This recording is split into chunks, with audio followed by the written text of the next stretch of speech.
చట్టం అనేది rich poor caste religion sex అనేవి కన్సిడర్ చేయకుండా అందరికీ ఒకేలా ఉండాలి అనేది కాన్సెప్ట్ అనమాట. బట్ అది కాన్స్టిట్యూషన్ వరకే, రియాలిటీ అలా లేదు. డబ్బున్నోడికి ఒకలాగా, డబ్బు లేనుడికి ఒకలాగా, పవర్ ఉన్నోడికి ఒకలాగా, పవర్ లేనుడికి ఒకలాగా ఉంటుంది. మీకు 2 ఇన్సిడెంట్స్ చెప్తాను, జాగ్రత్తగా వినండి. ఇంతకుముందు పి హనుమంతు అనే ఒక అతను ఫాదర్ అండ్ డాటర్ రిలేషన్ మీద డెరిగేటరీ కామెంట్స్ చేశాడు, విచ్ ఈస్ వెరీ బ్యాడ్. మనం కూడా దాని మీద ఒక వీడియో చేసాం.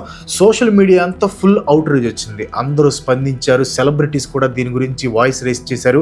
న్యూస్ ఛానల్స్ వాళ్ళు అయితే డిబేట్స్ మీద డిబేట్లు పెట్టారు. అతని మీద పోక్సో కేసు అయింది, అరెస్ట్ కూడా చేశారు, which is very good thing, అందరికీ హ్యాట్స్ ఆఫ్. బట్ ఇంకో ఇన్సిడెంట్, యూనియన్ మినిస్టర్ కొడుకు, అతని మీద పోక్సో కేసు పడింది, 17 సంవత్సరాల అమ్మాయిని పాడు చేశాడు అని న్యూస్ ఎఫ్ఐఆర్ కూడా ఫైల్ అయింది.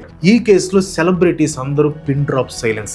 న్యూస్ ఛానల్స్లో డిబేట్స్ లేవు. డిబేట్స్ పక్కన పెట్టండి, కొన్ని న్యూస్ ఛానల్స్ అయితే ఇతన్ని విక్టిమ్ లాగా ప్రాజెక్ట్ చేస్తున్నాయి. మరి వాళ్ళు కడుపుకు అన్నం తింటున్నారా లేకపోతే ఏదైనా తింటున్నారా అనేది వాళ్ళకి తెలియాలి. బీజేపీ వీర మహిళలు అయితే కళ్ళకు గంతలు కట్టుకున్నారు.